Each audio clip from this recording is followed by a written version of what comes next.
I feel like I'm losing my mind. Is everybody in the world blind? Please, Lord, give me a sign, a sign. Welcome.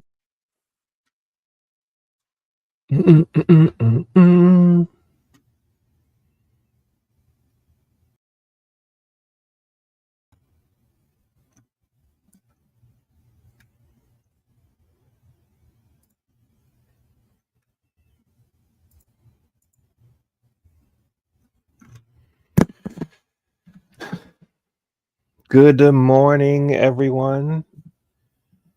Welcome back to the show. My name is Craig, and this is Facts with Fact of Madness. And I see that Mr. Cliff Williams is in the house. Thank you for being here. I can't remember exactly what I titled this, but if you notice, I capitalized the word will for a specific reason. We'll let a couple people get in here if they want to join, but I'm reminded as many times as I'm not, meaning when I forget these things, that life is so fleeting. It really is truly fleeting. It's kind of the theme. I don't mean to be all doomish or anything like that. It's not my intent at all, but a couple of things in my life, surrounding my life, and just happenstance wise, just coincidentally, just happening, life in general has happened or does happen. And we become reminded. So you also said when it happens to you, when it happens to you for sure. Right. So I woke up this morning. Well, so normal day for me has occurred. Let me think. I might want to put this. I'm a little bit on the dark side, so we need to make sure you guys can see me all right. Give me 1 second. Did my normal routine. You know, I wake up around 6:30, 6:45. I'll kind of take a look at the market, if you will, just kind of starting to kind of be interested in doing that kind of thing. And then I go play golf.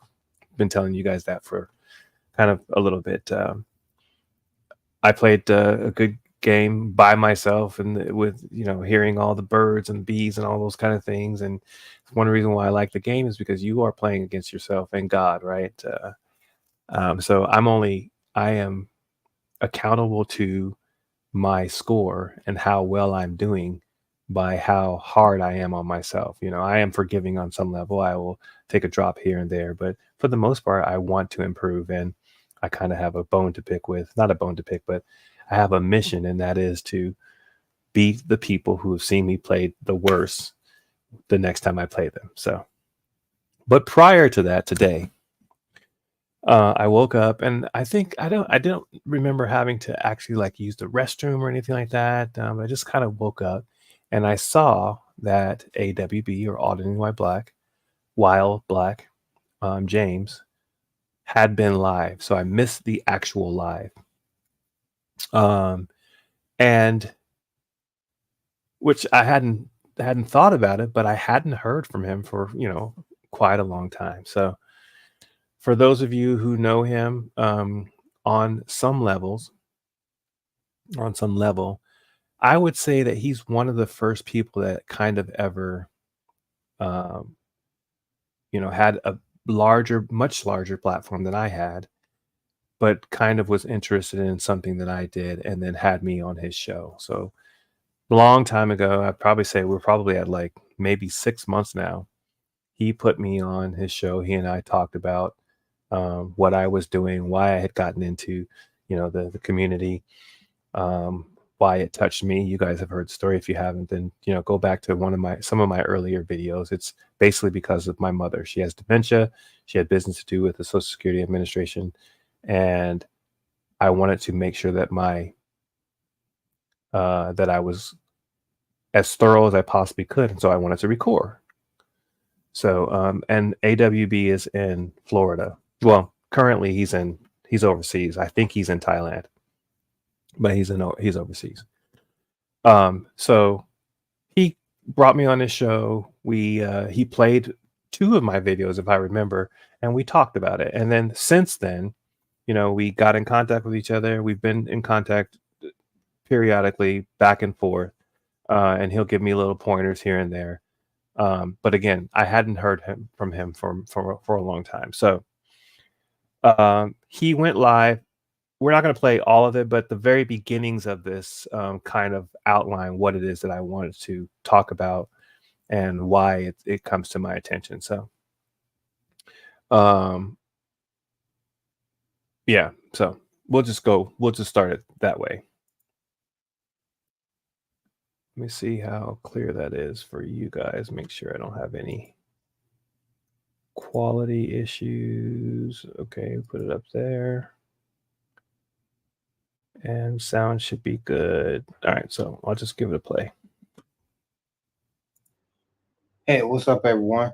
I don't know if my mic is working, but I'm gonna try to fix it now.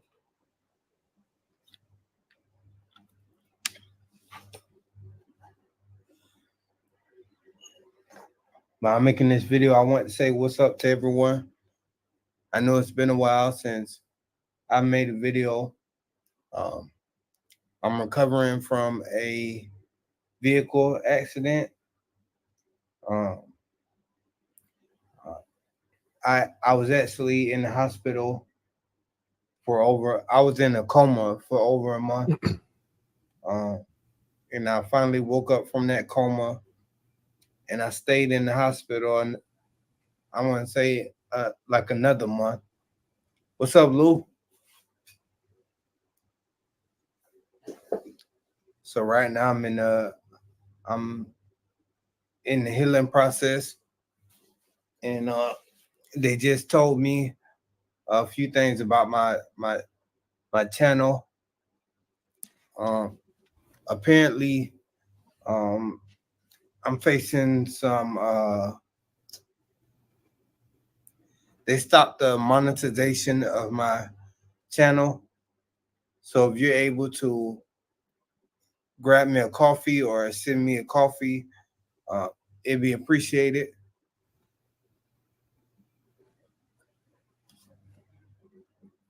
But apparently I can still go live and I can still post.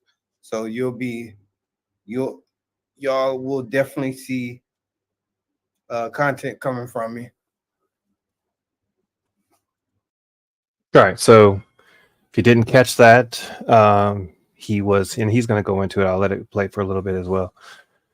But he was in an accident, and he was in a coma for a month or so, and in the hospital for a month thereafter. So it's been about 2 months, and it sounds about right. Maybe about 2 months or so. And his channel has been demonetized. Now, I haven't been able to reach out to him.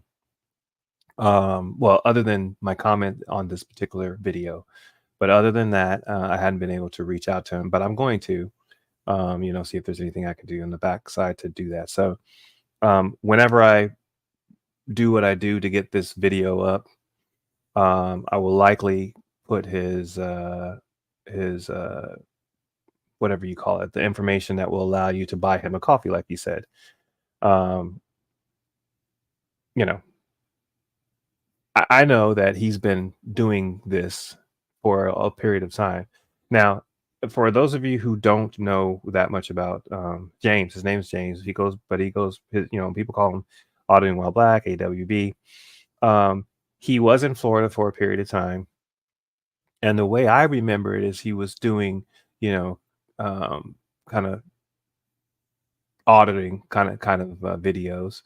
And he was always respectful, always,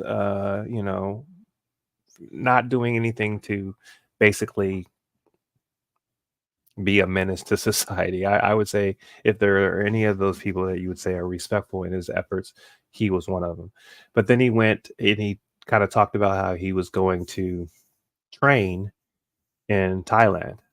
And so he traveled, and he's been there for a while. And I think he went somewhere else as well, but he's been traveling around and kind of doing videos in the backside, and he apparently had accumulated a lot of content. So Apparently, he mentions in this video as well that he started a business there. But all of those things happen.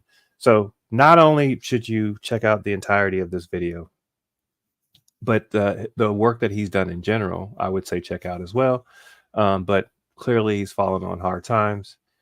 Yes, and as Cliff indicates, his videos are educational, particularly the way that he approaches. There are certain people out there, like Ocean, for example, who their approach to what they are doing is not so in your face esque. And so the message is coming across that, hey, all I really want to do is just exercise my ability to do something in public. And if you have a problem with it, I want to know why it is that you have a problem with it. And we can talk about it. But if you don't want to talk about it, or if you're going to be a donkey about it, then I'm going to let other people see that's how you decide that you're going to treat the public. And if you're treating me like this and I have a camera in front of you, imagine how you likely are to be when there is not a camera. So think about that. I mean, those people who do this in the community and are willing to hold a camera up to someone who is a public servant. And I don't necessarily have a problem with calling an individual a public servant. I recognize that that's what they are doing. And sometimes they may take that in the wrong way. But the reality of it is that they are serving the public.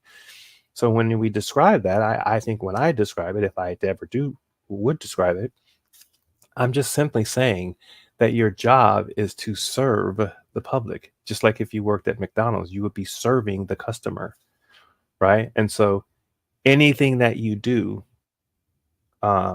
likely is to be able to accomplish making sure that you give the best service possible. I don't remember if it's United or maybe it's Southwestern, Southwest, whichever airline that they call it, the cattle call, whatever. I don't remember exactly which one it is, but I read or heard something about the CEO basically giving the directive that he wanted the company to be the cheapest or the most economical way to travel, something to that effect. And so everything that they did was designed to be able to accomplish that. So instead of having, these meals that they would give to the customers, they would just make sure that the service was cheap and comfortable and all those kind of things. And if it didn't fit the mold of accomplishing that, then they would eliminate it. So likewise, the task that you have to do when you are a servant is to make sure that you're appeasing your customer, in this case the public. So I don't know why I went on that rant, but it hit me as sometimes we hear people saying public servant and it may come across negatively, but that's the reality of it all, is that they are serving the public. So all of that to say that I feel like James has always been one of those individuals who has done the craft of exposing people who aren't serving the public professionally, nicely, all those kind of things, and kind of highlights it in his videos. So, and now he's falling on a hard time. So I think if we have the ability to do so, then we can help him. So let's see where he goes. I listened to a lot of this, and some of the things were kind of interesting what he went to, but it did cause me to think, and so I'll address that after we listen to a little bit more. So, And your morning, thank you, man. I appreciate it. Yeah. So with that extent, I thought I was, I didn't know I would still be here.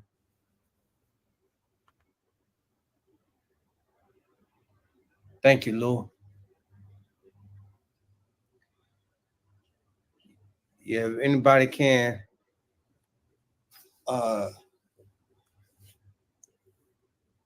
send me a coffee.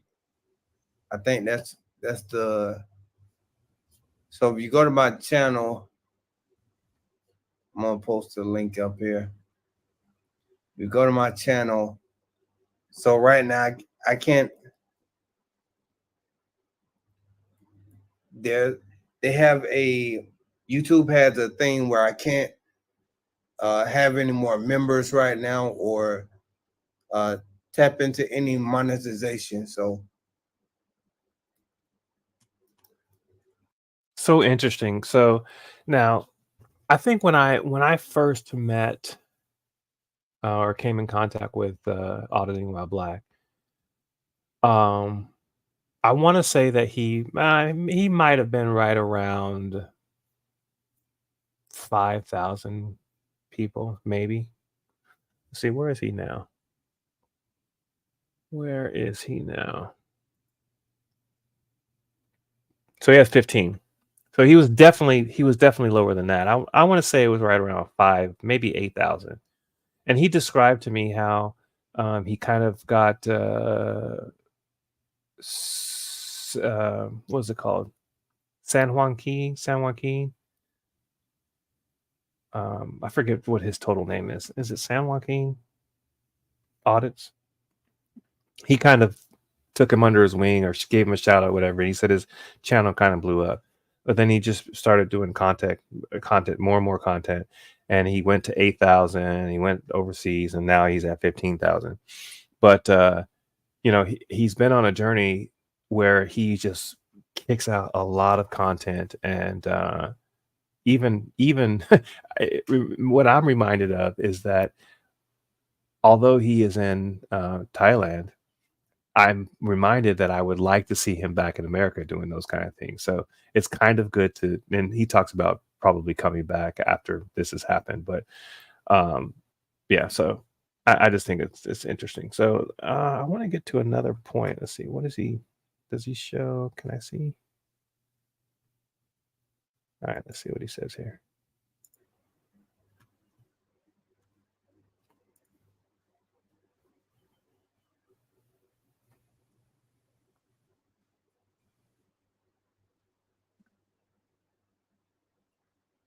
All right, so I don't know. Yeah, I'm pretty sure y'all can see that. That's me in the hospital bed. So this is a real deal situation. So if you look, you can see that tube or that hose, and that's going in my lungs. That's going in my right side.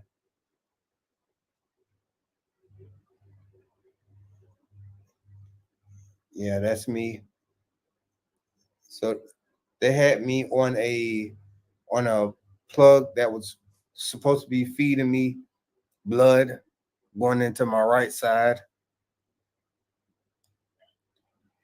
And I pretty much laid there for a month.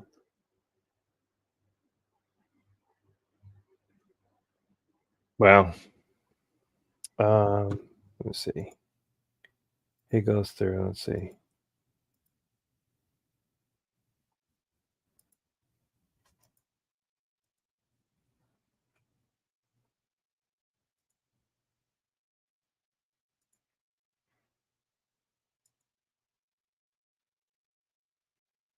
All right, so there are 3 San Joaquins. Okay, yeah. So I know. So let's see. I guess it's the dad, his son, Junior, right?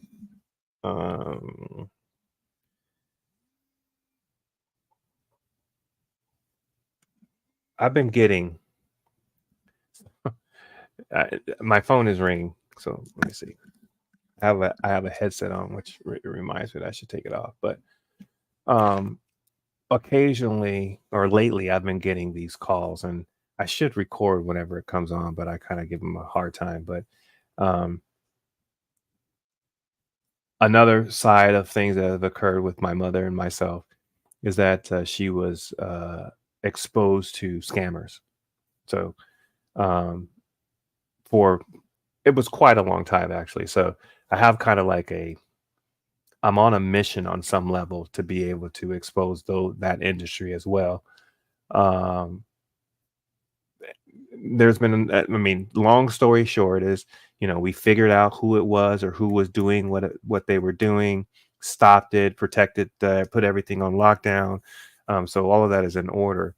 But now when I get those kind of things now, I'm always cognizant of what happened to my mother and the thing that's occurring now. So lately, there have been people who they give you a call and then they say, we're going to uh, play a pre-recorded message, and it'll be one of those pre-recorded messages that you probably have heard before, like for example the Sheriff's Association, where they ask you to um, San Joaquin Valley Transparency. That's who it is. Yes, that is who AWB told me that he got a shout out and from the work that he was doing, and his channel kind of blew up. He said he used the term blew up. So it probably went from wherever it was to like 8,000, and then he grew it from there and he's now at 15,000. So, but what I was saying was that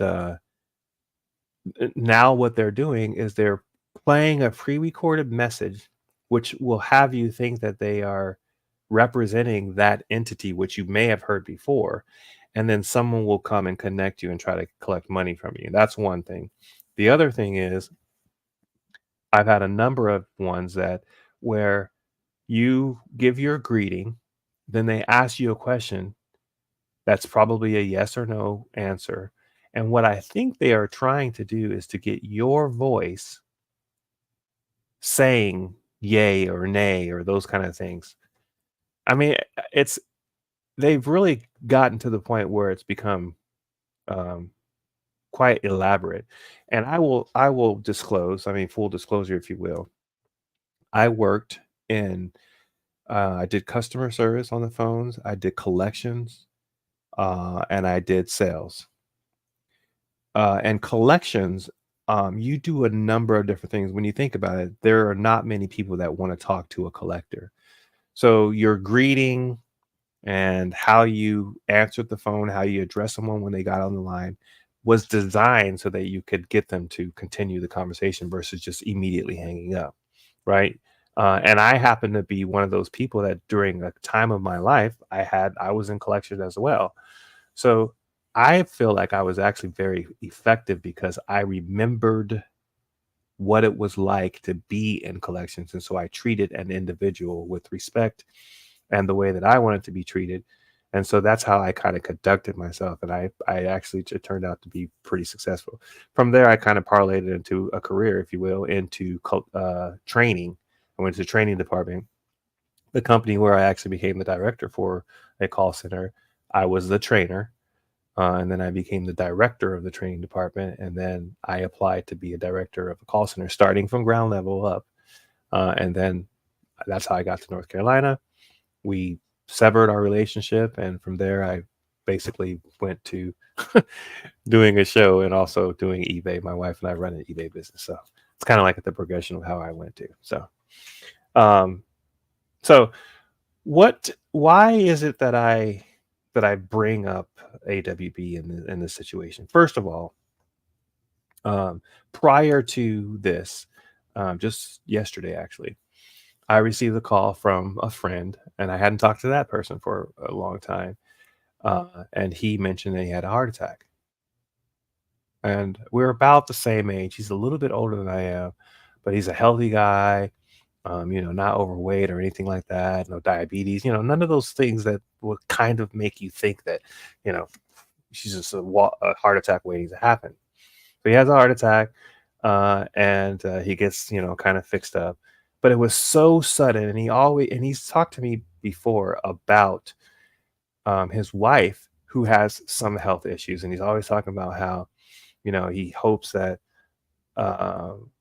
he goes first because then he will have because he doesn't know if he would be able to handle it. I mean, he's talking about setting things up so that his wife will be in the best scenario possible, but he always talks about it as if it's in the future, which obviously, if it's not happening right now, it is the future. But my point is that for all of us, life is so fleeting and elusive, and tomorrow is not promised to us. My mother always said to us, tomorrow is not promised to us. And she would always have my sister do things so that if she was gone, that we would be able to take care of ourselves, that if anybody else, we had to live with somebody, that we would be a burden to them. We did our chores correctly, and we were well mannered and all those kind of things. And it was because the first thing that she let us know was that tomorrow is not promised to us. And so likewise, similarly with AWB, he's in another country. He's in a coma, and his girlfriend, and it's interesting. You'll see my comment. I mentioned, one of my comments, I think, says, let me see if I can pull it up.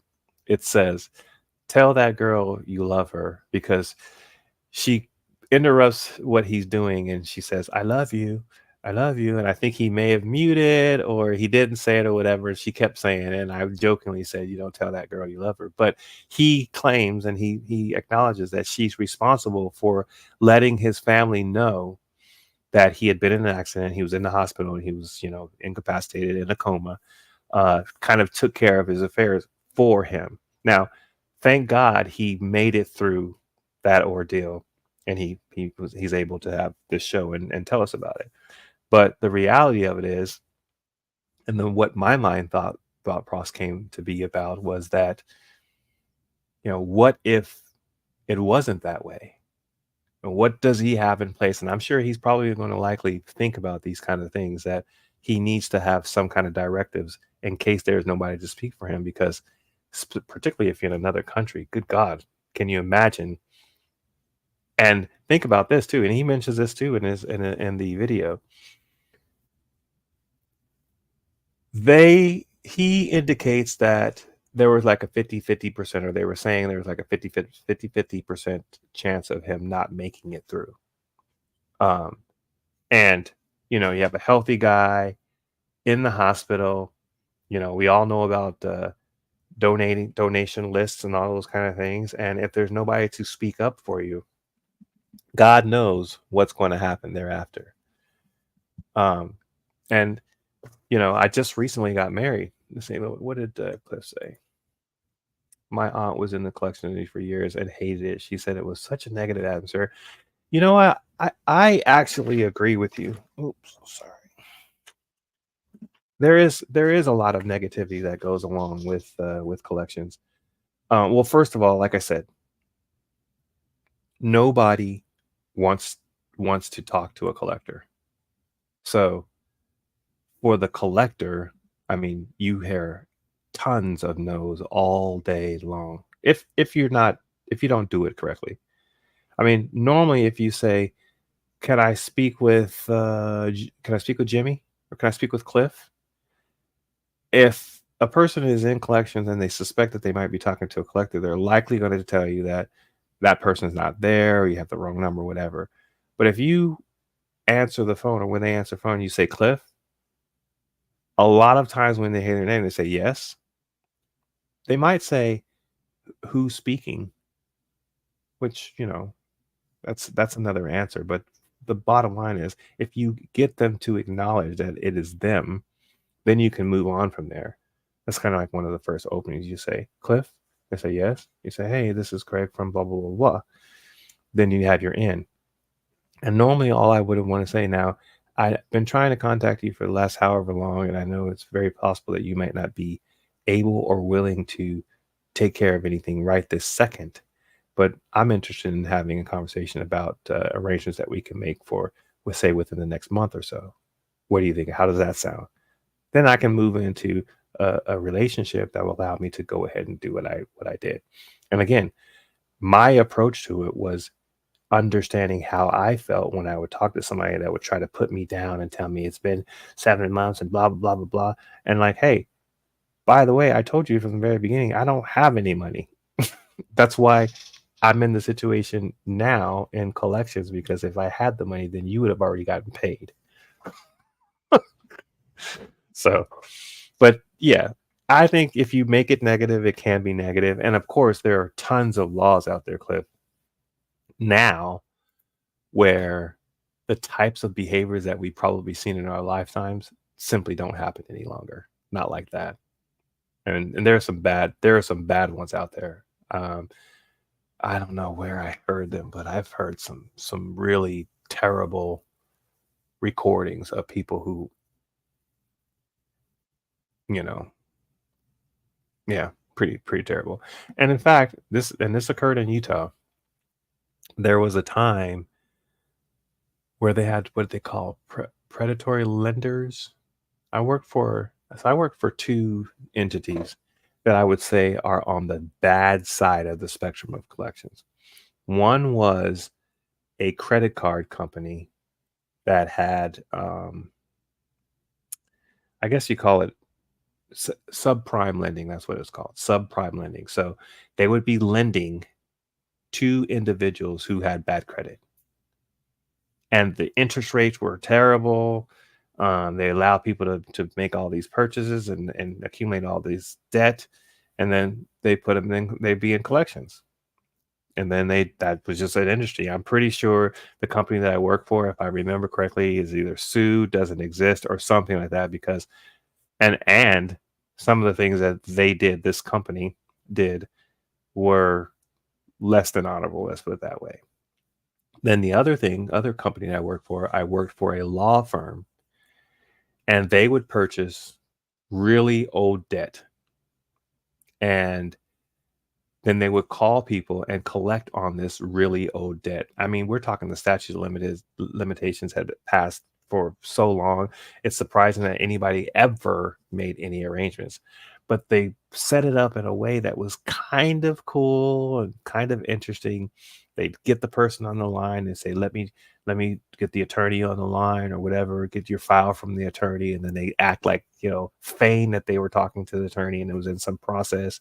And then they collect. And once you get a payment, then, you kind of restart the process. And that's how they did. And I hated that job. It was very negative. The atmosphere was negative, and they were always trying to make you, make calls and get collection and get funds. And I mean, I'll be honest with you. I get somebody online. I'm just like, yeah, you're right. It's been 9 years. I don't even really know why we're calling you. So they got rid of me pretty quickly. But yeah. So my mind went along the lines from hearing my friend yesterday, all of a sudden waking up and hearing him on a live talking about being in a coma and someone having to contact his information. And then me just recently having gotten married, and my wife, we talk about these things as well. Talking, and I have an aunt who recently passed. Her youngest son, is taking care of her affairs. And so interestingly enough, I don't know if his mother hadn't thought about it, or if he hadn't thought about it, but didn't have all of the arrangements in place to be able, for example, to take care of her affairs fully. Now he's able to, but he's waiting on the death certificate, for example, so that he can accomplish other things. And it's just like, if you don't have these things in order, then it just becomes so difficult for the family, for your family. So I think that's kind of what was in my mind when I say, will you be ready? Is that you probably should have something that allows your loved ones to be able to know what it is that you want and how to take care of your affairs. And basically all of these kind of things kind of like came to me as this occurred. And thank God, AWB is okay, getting better, recovering. As far as his channel goes, I'm sure he'll weather that storm.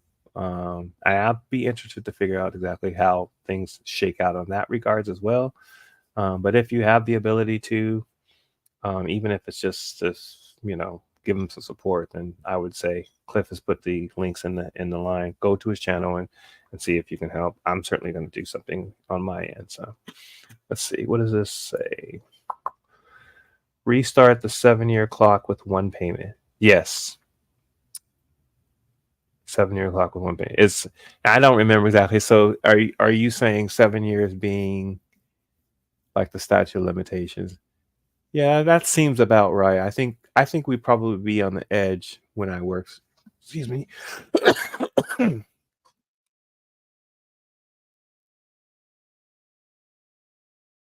Sorry about that.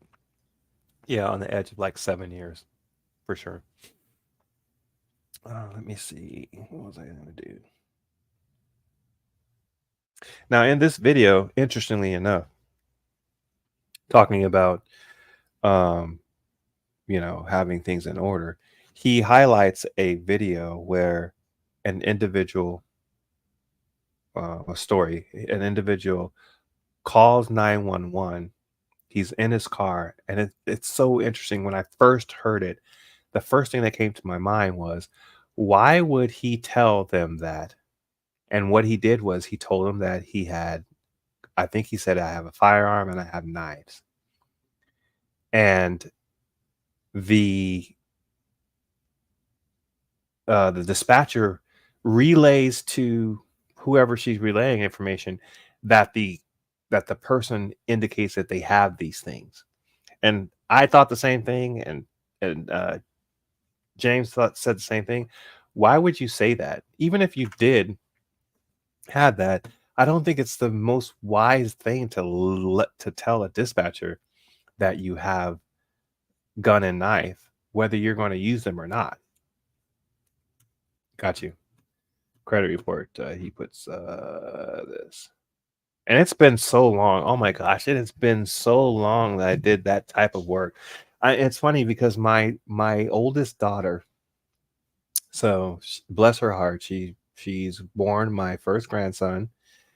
Um, um, yeah, I'm proud of her, all those kind of things. But when she was in high school, she decided that she was going to. This is prior to her living with me because she graduated with me, so she lived like the last 2 years of her high school career with me. But she decided she was going to go off with her boyfriend at the time to Arizona. I think it was Arizona. So it's so funny because her mom calls me and her mom's sister calls me and tells me kind of like the story, what's going on. And she's monitoring, like my daughter would put gas in the car with a credit card that her mom had given her. So she was monitoring that, and she could tell the progression of where she was. So she wasn't too worried, but she was worried enough that she let me know what was going on. And she didn't really exactly know where she was going or who exactly she was with. She kind of knew this person, but she wasn't certain. So she gave me like a list of names or numbers and maybe dates or something like that for me to skip trace. It's called skip tracing when you look for an individual who doesn't want to be found, for collection purpose, for example, because that's what I was doing. And so I found these names and I made some calls, and I, kind of in my fatherly threatening voice, I need to know where my daughter is, kind of thing. And I did what I needed to do. But that's one of the skills that I learned in collections. But I forget about the statute of limitations. I kind of remember about the Fair Debt Credit Reporting Act and those kind of things. I just remember, like, kind of what Cliff said, is that it is a kind of a cutthroat industry. And now full swing, full circle, coming around to the scammers that are out there trying to get all the information are doing what they need to do. So, but this story, and I don't remember if he got to the end of it because I was doing some other things, but another fascinating set of circumstances where the person calls 911 and ends up no longer with us. Why? In some states, there are laws where they say you have to let them know about weapons. Well, yeah, like I mean, do you mean the dispatcher or the officer?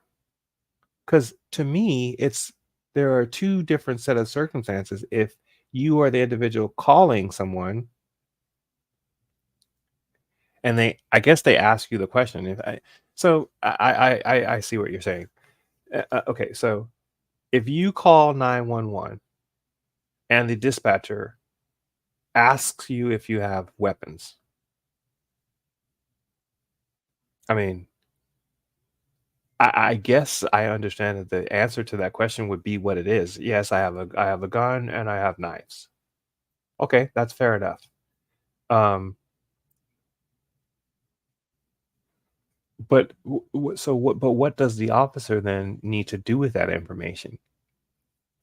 Why would the officer put themselves so close to the potential for danger, if you will, that they feel they need to protect themselves when they already knew that the person had weapons? I mean, there could be 100 different ways. I mean, maybe at least 2 or 3 different ways where they could stop the individual, surround them, if you will, and make sure nobody else is harmed. I, I, what is that law? What is that law for? What is the purpose of the law stating that you need to let the um, let the officer know that you have a weapon? By the way, I worked in the lab for some 14 years, and we had what was called universal precautions. Universal precautions dictated that every sample that we touched, we treated it as if it was potentially infectious to us.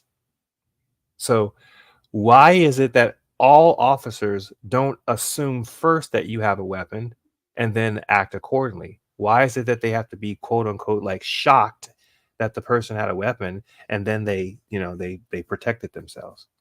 I think if I swear I've heard the statement that an armed society is a polite society. Yeah, I agree, Cliff. Basically, I'm saying what you're saying. I mean, you don't have to let them know anything. I mean, they can find out the way that they need to. Now, I think people probably tell officers that they're armed or that they have a concealed weapons license, all those things, to dispel the notion that they have any intent of harming them, or to let them know that I'm holding my hands up so that you can see that I'm not going for that weapon. Or if you happen to determine that I am an individual that you looked up and it shows that I have a concealed weapon, then now you're going to consider me dangerous. All of those things under the guise of making sure that you are now safe, when at the end of the day, it seems like it's absolutely actually turning out to be the exact opposite. It is what happens because they know that you're armed or that you could be armed. You're now dangerous, and so you end up, no longer with us. That's my point. So, mm,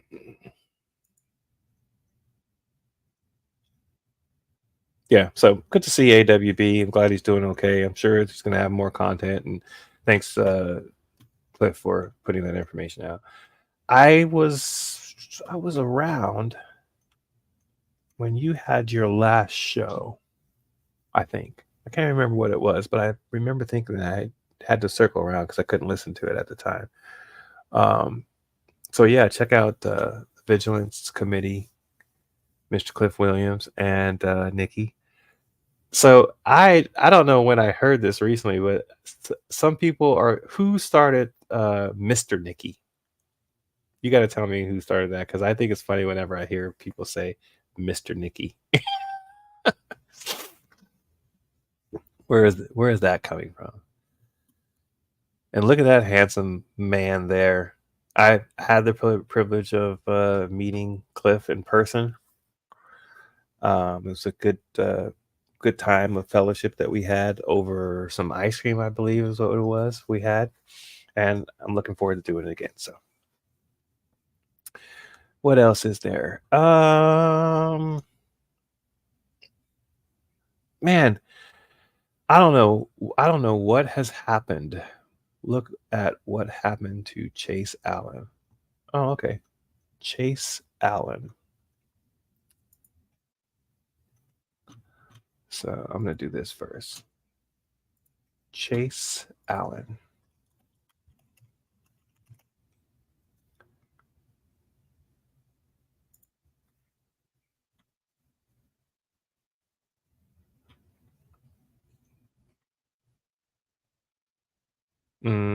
So I first.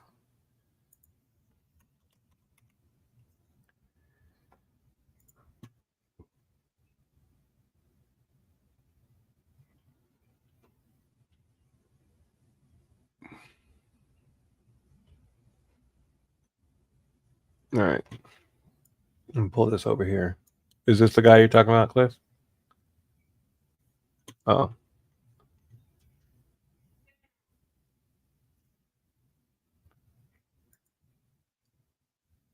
Now,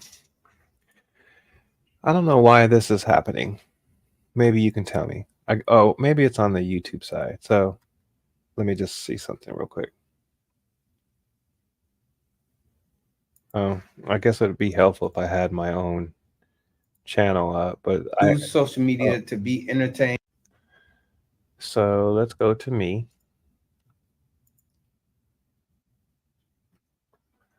I am live here now. Let's go to me. Oh, I wanted to not pause it, but do this. All right. So from here,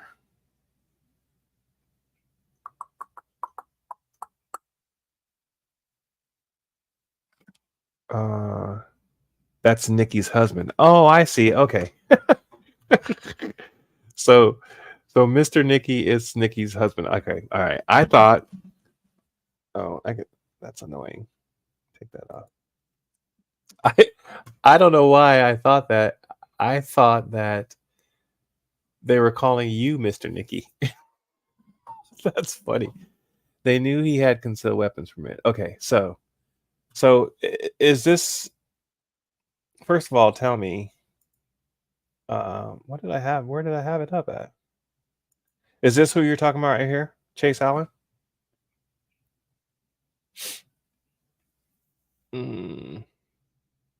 When I first put it up, I saw a police shooting. Chase Allen. That's what I first saw.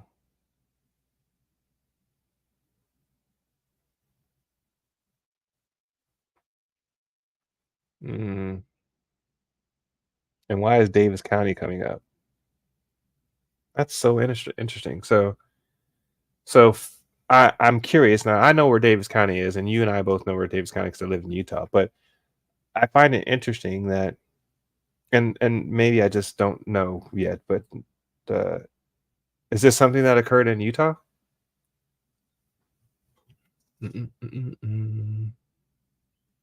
Now Cliff and I are talking.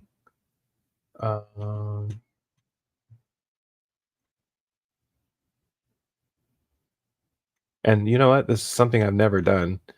If it's possible, we have probably about just like 10 more minutes. But if it's something that you would like to discuss for a few minutes, then you can come up. Just let me know, Cliff. I can't see your screen. Oh, sorry. Oh, you mean like, should I do that? It's saying to anti-government police, a man shot, killed by foreign police on March 1st. That doesn't look like what it is. I'm just going to duplicate this and go back to Chase Allen police shooting. Chase Allen shooting.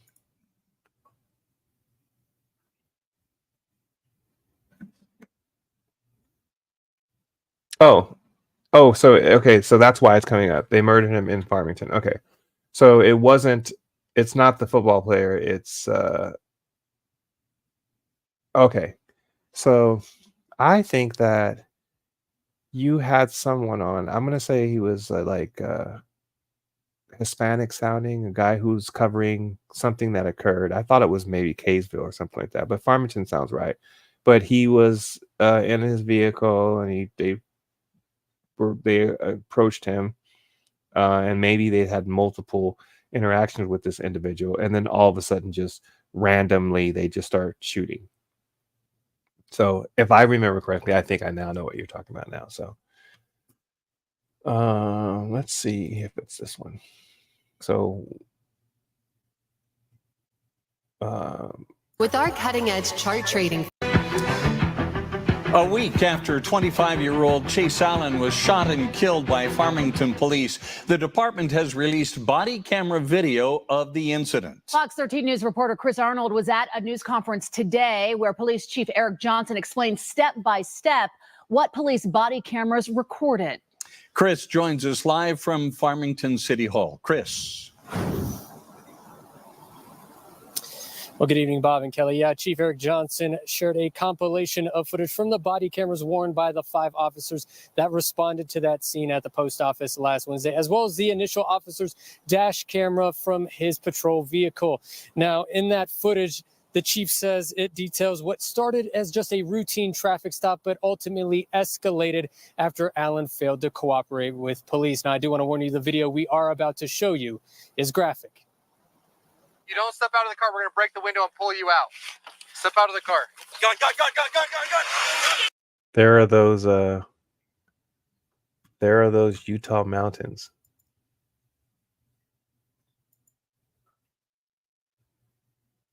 Pull you out. Step out of the car. Gun.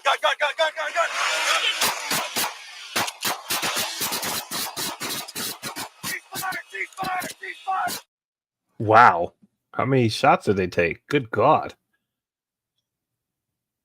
Yeah, so so it was a Utah Cop Watch.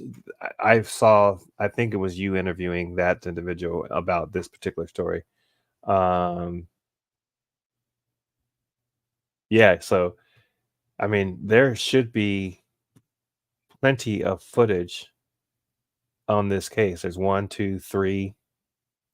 You said about 6 cops, so it should be I don't know, where's the investigation on this particular case. This video, how old is this video right here? Let's see. A year ago. Okay. Yeah. Fascinating. Lackluster trading farmer. Guardian News. Well, so that was those were the thoughts that I mean, this person's gone unexpectedly to boot. God knows, what he had going on for his family, his wishes, those kind of things. I mean, my point is, in everything, I'm reminded, and hopefully you all are reminded, that again, tomorrow's not promised to us. I said it a number of times before. Particularly if you're going to be an individual, yes, and Utah Defender, okay. If you're going to be an individual, I guess maybe putting yourself out there in harm's way to boot. You should consider the types of things that you need to do to put yourself in the position to be able to make sure that your family can take care of your affairs. And that's not even if you're doing anything like, auditing or anything like that.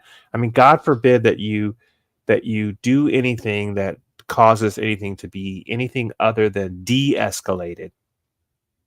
I mean, I think that all of us, even if the cops aren't doing it, we should always probably try to be on the side of de-escalation.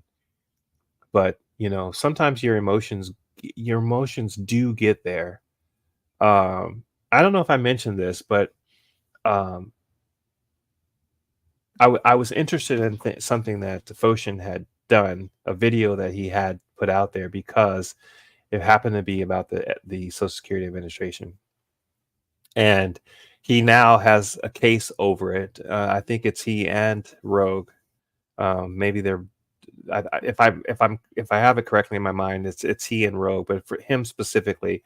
And I had reached out to him and I sent him some information, because the same type of thing happened to me.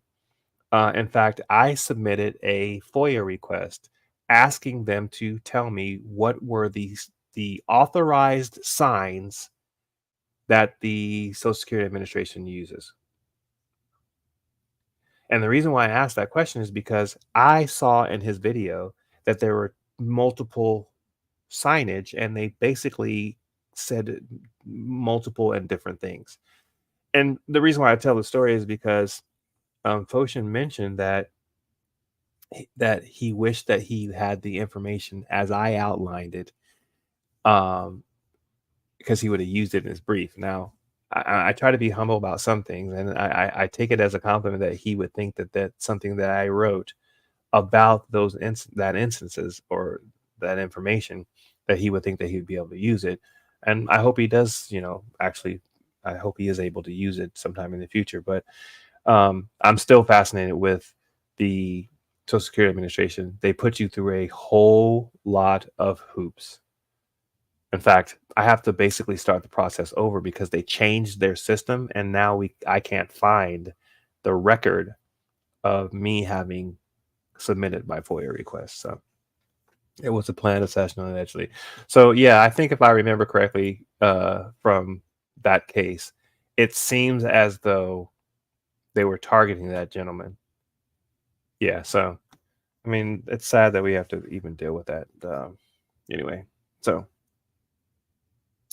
well, I think that beyond having this the show that kind of like all came together with regards to my thoughts about everything. There's been a couple of things over the past week and maybe 2 weeks, let's say past 2 weeks, where I've thought about some things, and I wanted to kind of share them with you or talk with anybody, because it's not like I have 100 people just looming in the background listening to the show. But I mean, one of the videos that I had previously had more views than the other, or maybe less views than the other. And sometimes it is that, it just needs to get to the point where people are kind of understanding how I think about things and how I go about putting it out there. So I think what I'm going to kind of try to do this week, who knows if anything comes up, but maybe 1 or 2 days in between next week, find something that I would like to talk about or put it out there for you guys to discuss with me. And I also have the desire to kind of engage anybody else who might be willing to come up with me at the same time. Now, I'm not always prepared to do that just because I stopped doing it with another individual. And that was the show that I had then. And I just hadn't thought about having anybody on the show. But I actually do, contrary to popular belief, enjoy having some sort of discord with another individual, whether I am on the same page with that person or not in the moment. But that doesn't necessarily mean that it has to be a contentious interaction. So you guys are starting to kind of understand how I am. So it's not likely that that's going to be the case. We're going to have a conversation where it doesn't have to be contentious. So that's my MO, if you will. So, well, it shows 2 minutes short of an hour. I will show you something very quickly. I don't know if I could do it or not. I don't know if I can. Yeah. I've just been kind of, corruption is everywhere. Cliff, I agree with you. Do you think, I'm going to ask you the question since you put that statement out there. Do you think that government or people in government or corruption that exists, do you think it is inherently corrupt, or do you think it becomes corrupt? You understand my question, I guess, is first. We have an open panel tonight, 6 p.m. Central. Oh, okay. Thank you. So I put that up there, open panel tonight. I think if you're asking me to join, I might consider doing that. But that was my question. Is corruption, or are people, entities, governments, businesses, those kind of things, are they inherently corrupt, or do they become corrupt? And when I say become corrupt, I would think of a motivating factor such as money, greed, power, those kind of things as causing people to become corrupt. But I wonder, I guess, is it that they are corrupt from the beginning, or do they become corrupt? And I have a friend who played professionally, and played a professional sport, football specifically. And I asked him about Hernandez, the patriot who killed another individual, got hemmed up for it, convicted of it, I guess, or maybe he wasn't even convicted of it yet. Maybe he was going to trial over it, and then he killed himself. But I asked him, I'm like, dude, you get all this money, and why would you put having a career that is established and having all that money, why would you put all that in jeopardy for the sake of, hanging out and being all gangster and everything and doing all those kind of things? And he was like, Craig, he was already that way prior to getting all that money, and getting all that money and having the people that would kowtow towards him because of all that money just makes it worse. So it's not like just all of a sudden, he just became this way. So Cliff says it's inherent in people to become corrupt. Now, that's interesting.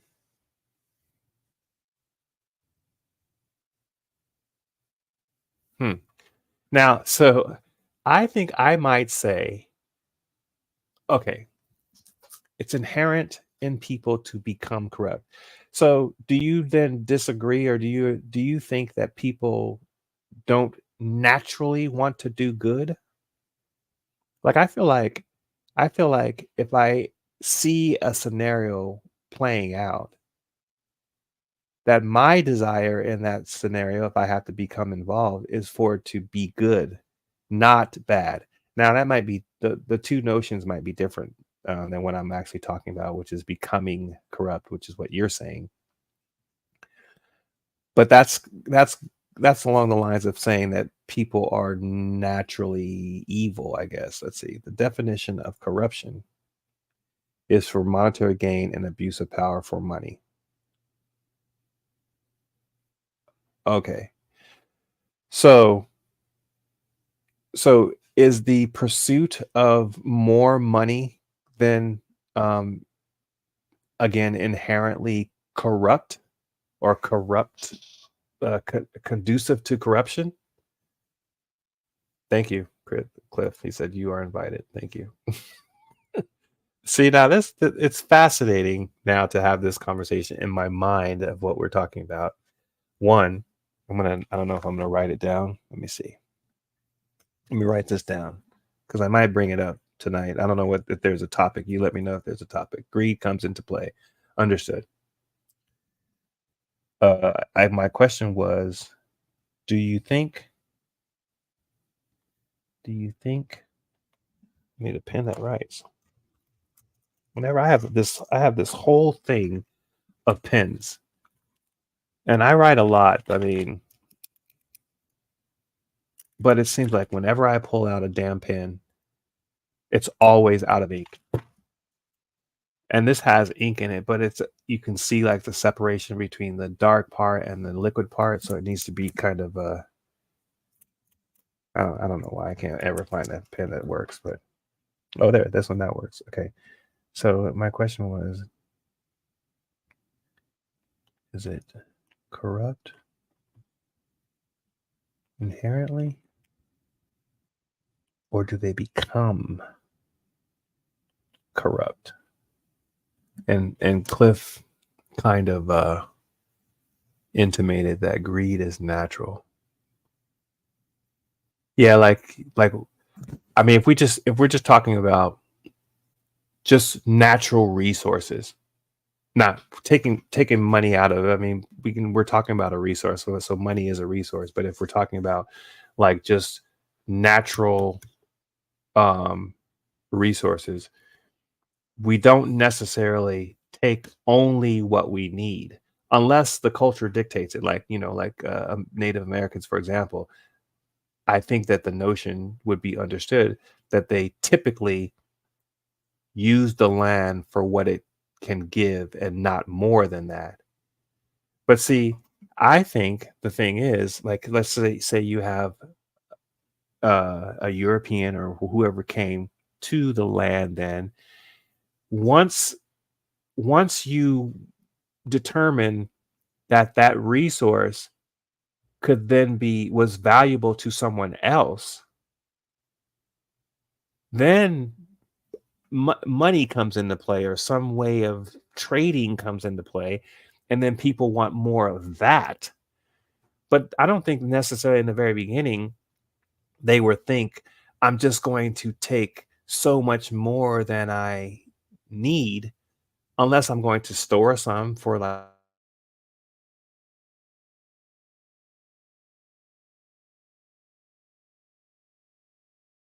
comes into play. I mean, that's just my thoughts about it. The temptation is a huge motivation when you have power and think you can get away with it. Sure. That makes sense. But I think you understand where I'm coming from, at least in my thought process, is that, like, if you have a resource, let's just say, I'm just trying to think of, trees, wood, for burning. Like, you gather as much wood as you need and maybe store up some. Even if you're talking about for a village, you store up that wood. Now, beyond that, if you figure out that someone else would purchase that wood, and then you can still use the wood, but then purchase it or sell it, then the potential comes for the greed portion, where you say, okay, now I just want to just clear out this stuff and I'm going to sell the rest that I don't use. So now another resource comes into play because of the first resource. That makes sense? Maybe I'm thinking about it in a weird kind of different way, but anyway, once again, Mr. Cliff, you bring up something that I think is fascinating. So, you said 6 p.m. Central. Okay, I will make a note of it. Well, it was just you and me today, and whoever else dropped by. I think one other person dropped by. I appreciate you duking it out with me. For those of you who watch the show some other time, if you like it, I have other stuff where I ponder things and talk about things and sometimes engage people. You'll see me doing that. If you like that and you want to see more of it, then please put a like up there. Consider subscribing. It always helps the channel, of course. And if you know somebody who you think might like hearing the sound of my voice, then share it with them. And I do like to say, and I think this is a kind of the representation of how I feel about things, that, and even more so now that we are about to go into an election season, that whether you be on the right side or the left side, as far as I'm concerned, I just hope that we are able to meet somewhere here in the middle, because I think the further that you get away from each other with regards to your ideas, your thoughts, your policies, politics, those kind of things, you continue in a direction that will allow you to never come to a place of agreement. So that's why I try to be that guy that meets you somewhere halfway in the middle. So my name is Craig. I am Fact the Madness. I appreciate you sharing this hour with me. We endeavor to make it a little bit longer when we can, but for now, this will just have to do. All of you take care, and thanks for showing, and we'll see you on the next show. Peace.